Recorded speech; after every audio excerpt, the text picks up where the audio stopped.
We're going to talk about burnout, by the way, again, because there is a group of highly influential entrepreneurs, highly successful, who say that You're not a candle. something like You this, can't burn out. A human being cannot burn out. I think that that's a misconception about hard this, work. I don't know. or something like You guys that. a lie. Burnout is not real.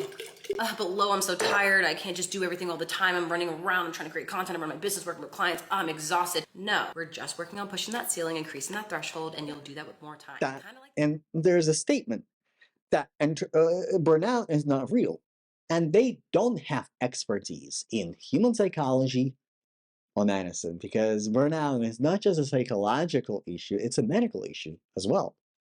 And doctors, medical doctors, they see burnout all the time from people from all walks of life. And on the other hand, we have entrepreneurs who experience burnout, who are building businesses right here, right now, as they're recovering from burnout.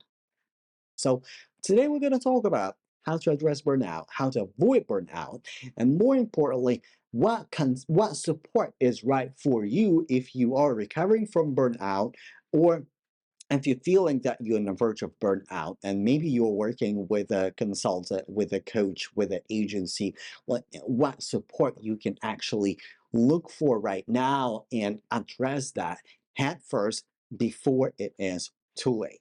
And they have this trauma response when they need to put 100% maximum effort into their business, which is absolutely required 100%. Listen, entrepreneurship is not like sitting on your ass on the couch from your phone, building a business, chat GPT, automate everything, and like everything is like, we'll be building business and money like a automated machine. This is not it. This is not entrepreneurship. Maximum amount of effort is required. And it's not that those people are lazy or they don't want to work hard. They have traumatic response because they went through severe burnout before and they don't want to go through this again. And there's a third category, there's a third group. People who are experiencing right here, right now, high functioning burnout. They're not quitting, they're not complaining, they're just dead inside. They don't like their business anymore. And does it bring them joy? Like they miss this spark when they had the spark before, but right now it feels like a motherfucking job. And that job is highly toxic for them because there's no this space where they can actually experience full recovery, full rest, and bring creativity. Their creativity is dead.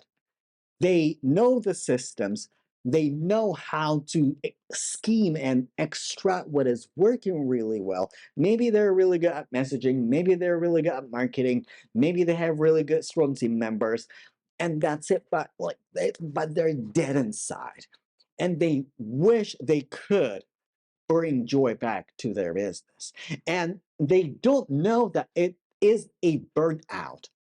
It's just like, okay, it must be just a part of the business, but it doesn't have to be a part of the business. Listen, and it's 2026, and what we're now doing in 2026 is to work ourselves to burn out.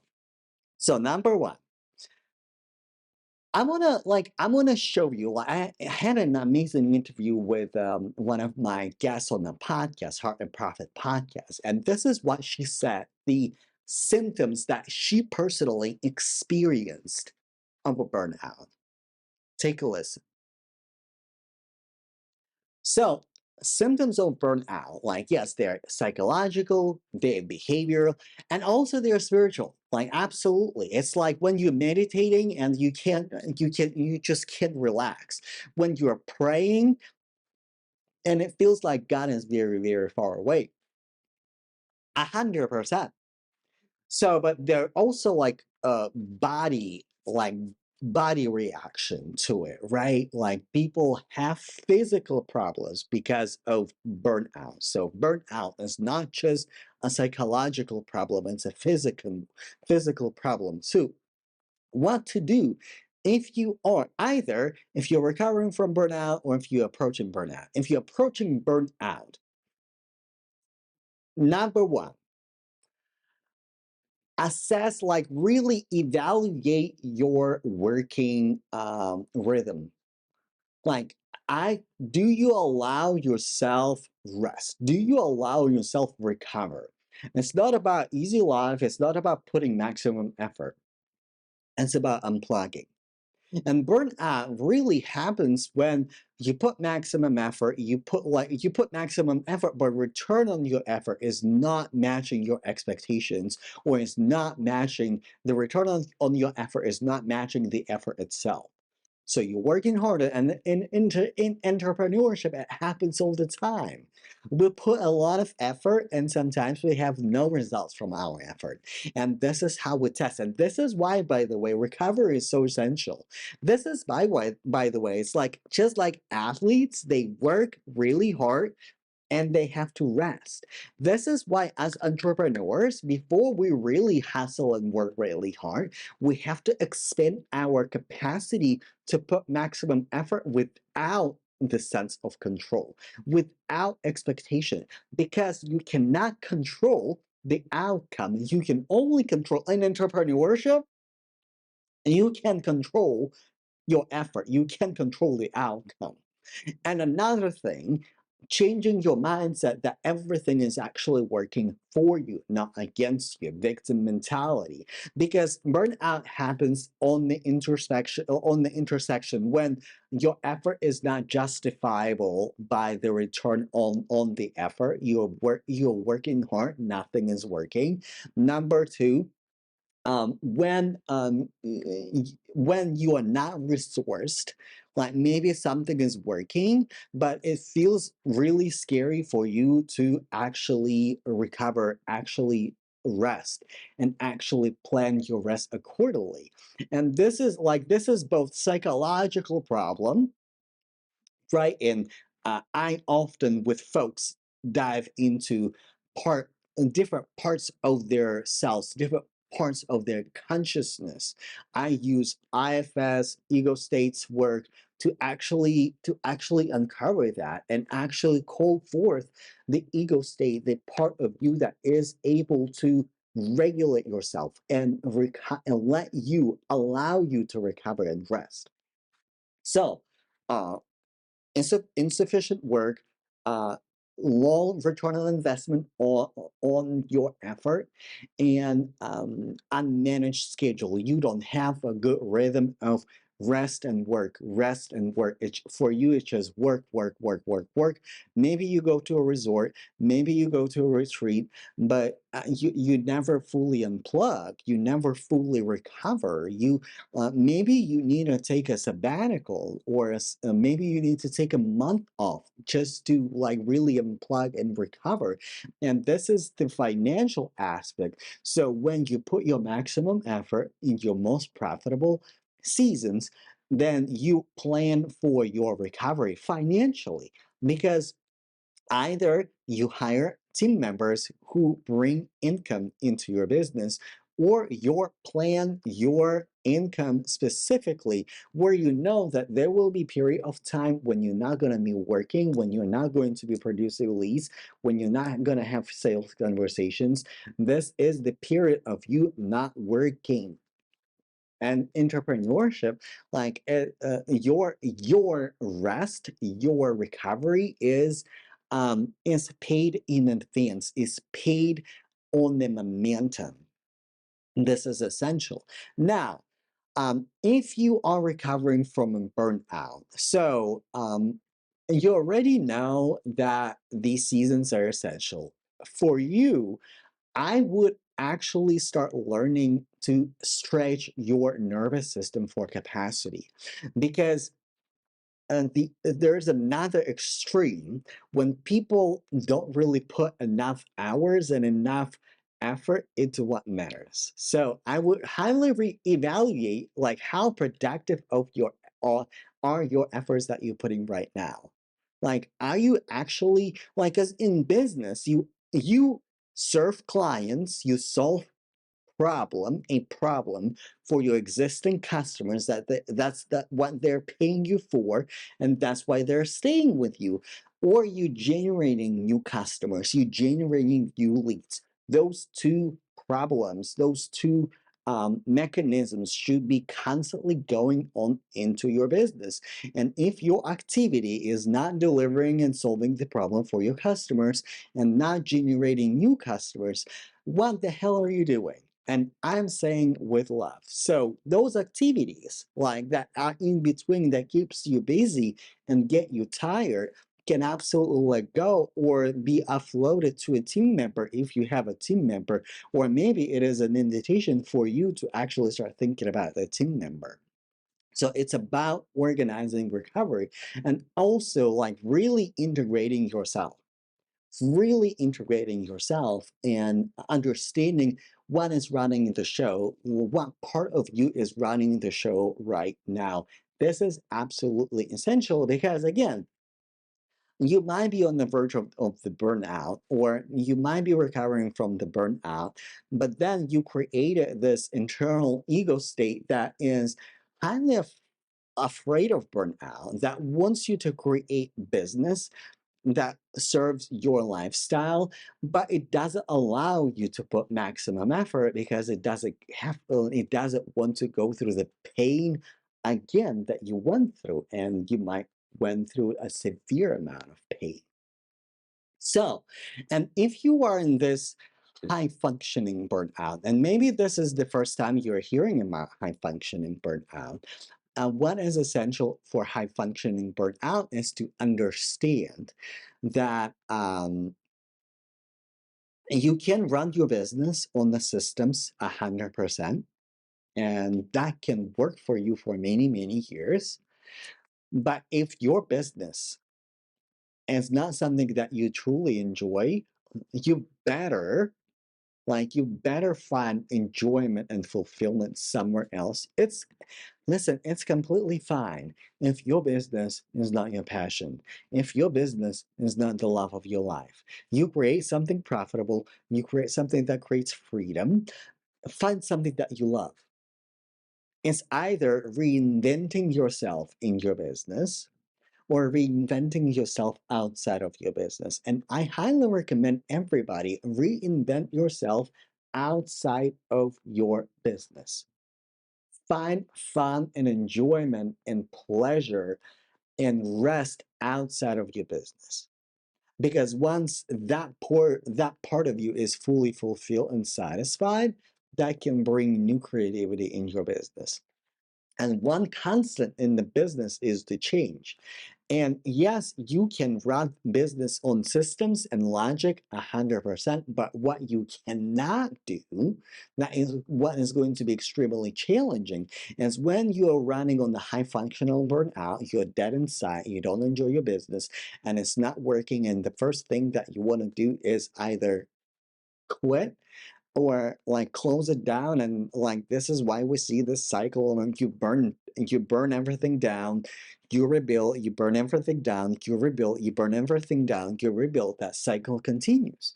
So find this again find this the rhythm of recovery, joy, and rest in your business. Maybe it's not the problem with your offer. Maybe it is the problem with how you approach this. Maybe you worked yourself back to traditional job that you didn't want. Your intention, your owner intention for your business was creating freedom, creating something that you actually love, but you created an empire. You created a business where you have to be present 100%. You created a job, essentially, and you didn't want a job. And you created a job where you cannot replace yourself. That's another problem. Because you can absolutely create a job, but you can create a job for someone else. You can actually start thinking about, okay, this is very profitable. I don't want to be a CEO. I want to hire a CEO. And actually, highly successful entrepreneurs, I'm hearing that they start hiring CEOs because they don't want to be a CEO. They want their business to fulfill their freedom and their life. It's a true lifestyle business. They're owners, they're consultants, they're consulting the CEO. They have all the rights to the company and properties, but they're hiring the CEO to actually do the CEO work. Have you thought about that? Because hiring a CEO for your company is not abdicating from your business. Hello, somebody. I know it's not popular. I know everybody is referring you to like a CEO, but maybe you are tired to be a CEO. Like I almost swear again. Listen, I'm so passionate about this like topic. Like this is like you don't have to be a CEO if you don't want to. And successful CEO will find the way and the system to work yourself out of the CEO seat so you can actually build portfolio of successful companies that don't have to rely on you. And this is true lifestyle business. Now, how to find support, like what support you actually need for you, like in this space. Now, I again, like I understand we all like famous celebrity business coaches who run successful businesses. They're not expert in human psychology. They're not experts in human energetics. They're not experts in spirituality. They're really good at what they do, and again, like just because they build visible, successful business doesn't mean that they have the skills and ability to strategize and be your trusted advisor to build your business. I personally recommend to work with somebody that can provide you personalized services. And normally, like your strategic personal advisor, and it may or may not be that celebrity coach. That strategic advisor has to be an expert in human psychology that understands how human brain works, how burnout works. It can be me, it can be someone else. I don't care, but like this part is essential, and it's not certified coach, and it's actually a person with the education in human psychology and who understands human psychology. For me it is essential. For me it's actually one of the criteria for my coaches that I'm going to hire in 2026. They have to be an expert in human psychology because I know enough strategy to build my business. I need another spiritual and psychological support in my business. Another experts that I will be hiring or working with is spiritual leaders like pastors, rabbis, and energy healers that will work with me on the energetic and spiritual realm specifically about my life, my abundance, and my business. It's just like my personal note. And again, this is 2026. This is the beginning of the year. Now, the if you want to build successful business, right? It is essential for you to start having private conversations that are tailored to you, not with a sales team, not with a salesperson, but with actual service provider who can actually talk to you. Like I personally want to talk to my coach. I've been in coaching containers where like I could not talk to my coach ever on a personal level. That the only message that my coach sent me was welcome to the container, Eugene. And the rest of the time I was working with their staff. This is not something that I personally, nothing wrong with that. Like there's a good use case for that. Those containers can be highly successful. I'm not saying that it's wrong. I'm saying that like if you want to avoid burnout, you need personalized support for you for yourself specifically. Also, you need like if I were to work on to avoid burnout and build my business burnout proof, I would work with an expert who will help me first of all remove internal friction because burnout happens because I rather do a lot rather than face the harsh reality. I need a support where I can face the reality, to face the harsh reality of the business and like yes, swallow the like the harsh pill first and then come up with a strategy that I can test next from the safe and grounded place, and that person would support me.